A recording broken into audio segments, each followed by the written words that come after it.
Sir ನಿಮ್ಮ ಪ್ರಕಾರ top 5 ಯಾರು ಇರ್ತಾರೆ? ಟಾಪ್ 5 ಧನುಷ್, ಗಿಲ್ಲಿ, ರಕ್ಷಿತಾ, ಅಶ್ವಿನಿ, ಕಾವ್ಯ. ಸರ್ ರಕ್ಷಿತ್ ಅವ್ರ ಬಗ್ಗೆ ನಿಮ್ಗೆ ಈ ಥರ ಒಪಿನಿಯನ್ ಇತ್ತು ಅಂದರೆ ಇಲ್ಲಿ ತನಕ ಅವರು ಫಸ್ಟ್ ದಿನನೇ ಹೊರಟೋಗಿದ್ರು 1 ಗಂಟೆಲಿ, ವಾಪಸ್ ಒಳಗೆ ಬಂದು ಈ ಥರ ಅವರು ಇಷ್ಟರ ಮಟ್ಟಿಗೆ ಬರ್ತಾರೆ, ನೀವೀಗ ಟಾಪ್ 5 ನೀವು ಅವ್ರ ಹೆಸರು ತಗೊಳ್ತಾ ಇದ್ದಾರೆ, ಈ ಥರ ಅವ್ರು ಬದಲಾಗ್ತಾರೆ, ಚೇಂಜ್ ಆಗುತ್ತೆ ಆಟ ಅಂತ ನೀವು ಎಕ್ಸ್ಪೆಕ್ಟ್ ಮಾಡಿದ್ದೀರಾ? ನಾನು ಏನಕ್ಕೆ ಟಾಪ್ 5 ಅಂತ ಹೇಳಿದೆ ಅಂತಂದರೆ, ಇಲ್ಲಿರೋರು 5 ಜನ ದೇರ್ ನಾಟ್ ಸಿಮಿಲರ್ ಪೀಪಲ್. 5 ಜನನು ಬೇರೆ ಬೇರೆ ಬೇರೆ ವ್ಯಕ್ತಿತ್ವಗಳು. ಸೊ ನಾನು ನೋಟಿಸ್ ಮಾಡಿದೆ ಈ 5 ವ್ಯಕ್ತಿತ್ವಗಳು ಇದ್ರೆ ಚೆನ್ನಾಗಿರುತ್ತೆ ಅಂತ ಅಷ್ಟೇ. ಇಲ್ಲಿರೋರು ನಾನು ಒಬ್ಬರಿಗೆ ಫೇವರ್ ಮಾಡ್ತಾ ಇದ್ದೀನಿ ಅಂತೇನಿಲ್ಲ. ಇವಾಗ ಧನುಷ್ ನೋಡಿ, ವೆರಿ ಸಟಲ್, ತುಂಬ simple. Gilli comedy, excitement, energy. Rakshita very emotional, ತುಂಬ ಸ್ವೀಟಾಗಿ ಮಾತಾಡೋದು. ಆಮೇಲೆ ಗೇಮ್ ಸ್ಟ್ರಾಟಜಿ ಅದು ನನಗೇನು ಅರ್ಥ ಆಗಿಲ್ಲ, ಬಟ್ ತುಂಬ ಮನಸ್ಸಿಂದ ಮಾತಾಡ್ತಾಳೆ ಅವಳು. ಎಲ್ಲೂ ತಲೆಯಲ್ಲಿ ಇಟ್ಕೊಂಡು, ತಲೆಯಲ್ಲಿ ಬೇರೆ ಮನಸ್ಸಲ್ಲಿ ಬೇರೆ ಇಲ್ಲ. ಇವಾಗ ನಿಮ್ಮ ಬಗ್ಗೆ ಏನೋ ಮಾಡ್ತಾಳೆ ಗೇಮಲ್ಲಿ, ನಿಮ್ಮ ಬಗ್ಗೆನೇ ಎಷ್ಟು ಚೆನ್ನಾಗಿರ್ತಾಳೆ ನನ್ನ ಜೊತೆ. ಗೇಮ್ ಬೇರೆ, ಮನಸ್ಸಿಂದ ಮಾತಾಡೋದು ಬೇರೆ ಅವಳು. ಹಂಗೆ ಅಶ್ವಿನಿ ಅವರು ಅಷ್ಟೇ, very strong minded.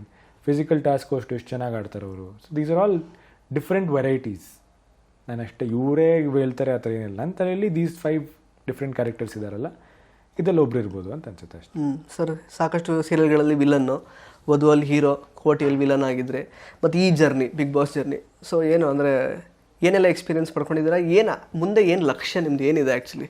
What is your plan for future plan? ನನಗೆ ಇಲ್ಲಿ ತುಂಬ ಮೆಂಟಲಿ ಸ್ಟ್ರಾಂಗ್ ಆಗಬೇಕಾಗಿತ್ತು. ಯಾಕಂದರೆ every week new situations, new things to deal with, new reasons ಹುಡುಕ್ಬೇಕಾಗಿತ್ತು ಆ ಥರ. ಆಮೇಲೆ ನನಗೆ ತುಂಬ ಮೆಂಟಲಿ ಚಾಲೆಂಜಿಂಗ್ ಏನಿತ್ತಂದರೆ, ಏನೇ ಸಿಚುವೇಶನ್ ಬಂದರೂ ನನ್ನ ಕಾಮ್ನ ನಾನು ಕಳ್ಕೋಬಾರ್ದು, ಆದಷ್ಟು ಕಾಮ್ ಆ್ಯಂಡ್ ಕಂಪೋಸ್ಡ್ ಆಗಿರಬೇಕು ಅಂತಲೇ ನನ್ನ ತಲೆಯಲ್ಲಿದ್ದು.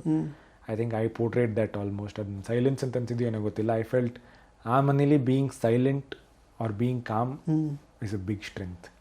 ಓಕೆ. ಯಾಕಂದರೆ ಪ್ರತಿ ಸಲ everybody are fighting over small things. ನಾನು ನೋಡಿದಂಗೆ ಎಸ್ಪೆಷಲಿ ಲಾಸ್ಟ್ 2 ವೀಕ್ಸಲ್ಲಿ ಇದರ ಫೈಟಿಂಗ್ ಓವರ್ ಅದೇನೋ ತುಪ್ಪ ಅದು ಇದು ಅಲ್ಲ, ನನಗದು ಓ ಮೈ ಗಾಡ್, ಈ ರೀಸನ್ಗೂ ಫೈಟ್ ಮಾಡ್ತಾ ಇದ್ದಾರಾ, ತುಂಬ ಕಿರ್ಚಾಟ. ಆವಾಗ ಏನಾಗುತ್ತೆ ಅಂದರೆ, to stay calm and silent is the strength there. ಇರಿಟೇಟಾಗಿ ಕಿರ್ಚಾಡೋದು is easy, to be honest. To be loud ಆ ಸಿಚುವೇಶನ್ಸಲ್ಲಿ ಈಸ್ ಈಸಿ. ಟು ಬಿ ಅಲ್ಲಿ ಅರ್ಥ ಮಾಡ್ಕೊಳಕ್ಕೆ ಇಟ್ಸ್ ವೆರಿ ಹಾರ್ಡ್. ಏನಕ್ಕೆ ಆ ಥರ ವಿಷಯ ಬಂತು, ಏನಕ್ಕೆ ತುಪ್ಪದ ವಿಷಯ ಬಂತು, ವಾಸ್ ಇಟ್ ನೆಸೆಸರಿ? ಅದೆಲ್ಲ ಯಾವಾಗ ಆಗುತ್ತೆ ಅಂದರೆ, ನೀವು ಒಂದು ಸ್ಟೆಪ್ ಹಿಂದೆ ನಿಂತ್ಬಿಟ್ಟು ಇದೆಲ್ಲ ಕಿರ್ಚಾಟದಲ್ಲಿ ಅರ್ಥ ಆಗುತ್ತೆ. ಆ ವಿಷಯ ಬೇಕಾದ್ರೆ ನಿಮ್ಗೆ ಎಕ್ಸ್ಪ್ಲೇನ್ ಮಾಡೋದು, I don't know if you have time.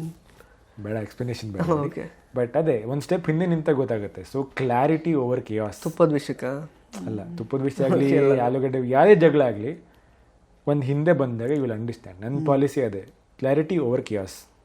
ಅರ್ಥ ಆಯ್ತಾ? ಕ್ಲಿಯರ್ ಆಗಿರ್ಬೇಕು ಫಸ್ಟ್. ಸುಮ್ಮನೆ ಮಾಡೋ ಬದಲು ಫಸ್ಟ್ ಏನಾಗ್ತದೆ ಅಂತ ಅರ್ಥ ಮಾಡ್ಕೊಳಕ್ಕೆ ಟ್ರೈ ಮಾಡಿ. ಅವಾಗ ಅರ್ಧಕ್ಕರ್ಧ ಪ್ರಾಬ್ಲಮ್ ಸಾಲ್ವ್ ಆಗೋಗಿರೋದು ಅಷ್ಟೇ. ಮೈ ಪಾಲಿಸಿ ವಾಸ್ ದ್ಯಾಟ್. ಇಂಟ್ರೆಸ್ಟಿಂಗ್ ಮತ್ತು ಇನ್ಫಾರ್ಮೇಟಿವ್ ವಿಡಿಯೋಗಳನ್ನ ಮಿಸ್ ಮಾಡ್ಕೋಬೇಡಿ. ಈಗಲೇ ಸಬ್ಸ್ಕ್ರೈಬ್ ಮಾಡಿ.